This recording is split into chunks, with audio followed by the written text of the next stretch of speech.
Welcome back. बाहर का भोजन क्या बंद होगा किचन? और निखिल कामत साहब ने बहस सी छेड़ दी भारत के अंदर की। सिंगापुर का उदाहरण उन्होंने दिया कि वहां तो लोग ज्यादातर बाहर का खाना खाते हैं, इनफैक्ट कई लोगों के घर में किचन ही नहीं होते। और भारत में आने वाले वक्त में कुछ ऐसा नजारा दिखेगा या दिखा तो भारत में रेस्टोरेंट इंडस्ट्री के लिए बहुत अच्छी बात होगी।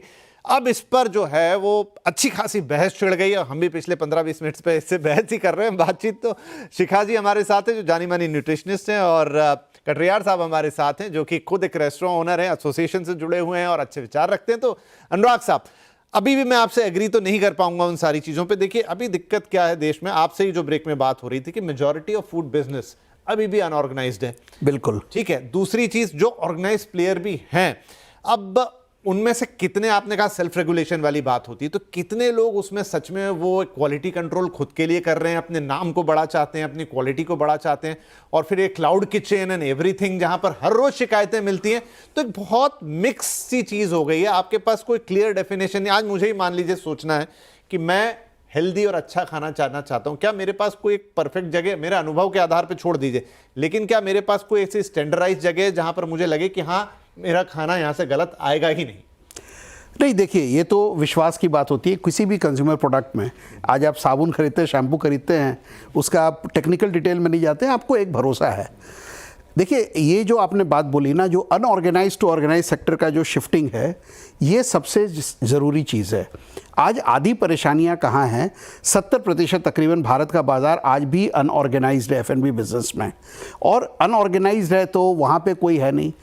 शायद 70% वो जो रेस्टोरेंट, वहीं पे जो एक, मैं कहता हूँ भारत की जनता जाती है खाने को, हम एलिटिस्ट होके तो बात नहीं कर सकते कि हमारे पास आती है या वहाँ जाती है। जो वहाँ जाती है वहाँ पे परेशानी है। शायद रेगुलेशन की ज़रूरत है, शायद सेल्फ रेगुलेशन की भी ज़रूरत है। बट मेरे ख्याल से ना, मैं एक बात कहना चाहूँगा जो शायद आप सहमत हो ना हो।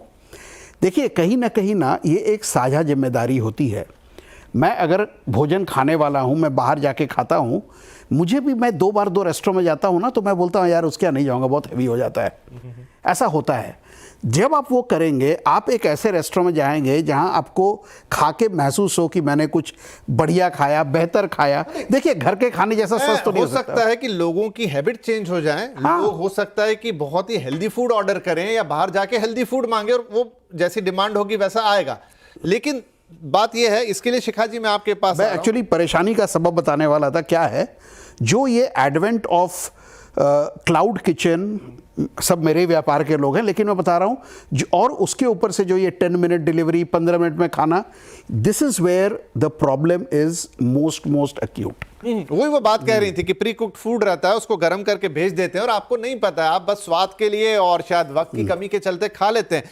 तो मैं भी ये कह रहा हूँ शिखा जी, हो सकता है कि आने वाले वक्त में खाने के लिए समय ना मिलना, उतना मौका ना मिलना, लाइफस्टाइल के कारण, वो एक अलग बात है। हो सकता है निखिल उस दायरे में रह के बात कर गए, लेकिन बात वही है कि जहां से मैं मंगा रहा हूं, जो मैं खा रहा हूं, चलिए मैं तो बहुत healthiest of the food order करूं कि मुझे किनुआ का ही आप उपमा बना के भेज दीजिए, लेकिन क्या वो किनुआ का उपमा सही ढंग से, सही जगह से, साफ सुथरी जगह से, प्रॉपर जितने भी स्टैंडर्ड्स होते हैं, उसको तो आपको मैनेज करना होगा, जो अभी हम बहुत पीछे हैं। मैं आपसे बिल्कुल सहमत हूँ। Recently I went to a restaurant, और मैं उसका नाम नहीं लूंगी, और वहां पे मैंने ऑर्डर किया सूप विद डम्पलिंग्स। उनके डम्पलिंग्स में एक बाल निकला। सो द क्वेश्चन इज कि वो अच्छा रेस्टोरेंट था, ऐसा नहीं है कि जहाँ पे कि मैं कोई ऑर्डिनरी रेस्टोरेंट में गई थी। क्यों? बिकॉज जो लास्ट माइल जो है वहां पे, वो अंडर एज जो होते हैं, वो लोग कुकिंग के प्रोसेस में इन्वॉल्व होते हैं, वो लोग एक क्वालिटी के शेफ नहीं रखते हैं। So what I am trying to say is कि इवेंचुअली ये एक बहुत ही डेंजरस आइडिया है, बिकॉज जो घर में खाना बनता है वो आपकी निगरानी में बनता है, और स्पेशली रॉ मटेरियल आपकी निगरानी में होता है। The critical thing is raw material and processing. और ये कहना कि भाई हम काम कर रहे हैं इसलिए हमें खाने का समय नहीं है खाने का, ये बिल्कुल आप विपरीत जा रहे हैं। क्योंकि हेल्थ में mindful eating and fresh cooking is one of the biggest, I would say, foundations of health. और अगर हेल्थ नहीं है, और अगर आपने जो कमाया है वो आपको हॉस्पिटल में ही लगाना है, तो वो माइंडसेट बिल्कुल अलग है। इनफैक्ट रुजुता ने भी अपनी बात में कहा कि खाना बनाना नहीं आता है तो खाना बनाना सीखिए और घर पे बनाना शुरू कीजिए। शिखा जी के भी विचार वैसे ही हैं।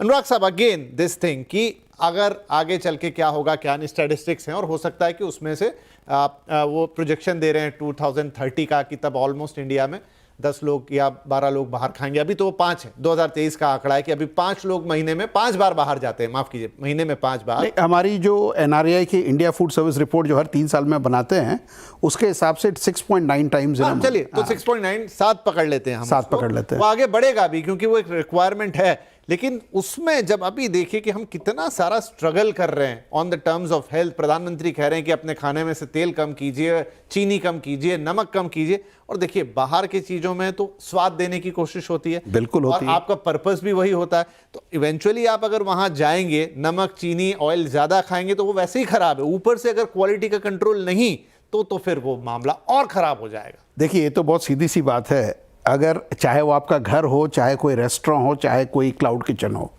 अगर क्वालिटी पे ध्यान नहीं है तो वो बुरा है। मैं तो कई घर ऐसे जानता हूँ जहाँ के पराठे देख लूँ तो उसको देख के लगता है दे आर आर्टरी क्लॉगर। तो ये तो बिल्कुल आपकी सही बात है। दूसरा, इसमें कोई शक नहीं, घर पे जिस तरीके से आप खाना बनाते हैं या खिलाते हैं, भाई वो चीज़ रेस्टोरेंट में तो आएगी नहीं। एक डोमेस्टिक और एक कॉमर्शियल किचन में इतना फ़र्क रहेगा और ये मान के चलना पड़ेगा। This is where I am gonna repeat, अगर कंज्यूमर को ये लगने लग जाए मुझे यहाँ का खाना सिर्फ स्वादिष्ट नहीं बट खाने के बाद आफ्टर इफेक्ट भी बढ़िया लगता है और I want to patronize it, वो शायद सबसे अच्छा सोल्यूशन होगा। हाँ, लेकिन मान लीजिए मैं वहां नहीं हूं, कहीं और हूं और बाहर का खाना, तो फिर अगेन वो कोशिश, खैर चलिए क्योंकि समय समाप्त हो गया, बहस लंबी है, बड़ी है, इंपॉर्टेंट है, किसी दिन फिर से और बातचीत इस पे करने की जरूरत होगी, लेकिन एक छोटे से उदाहरण के साथ इसको खत्म करता हूं।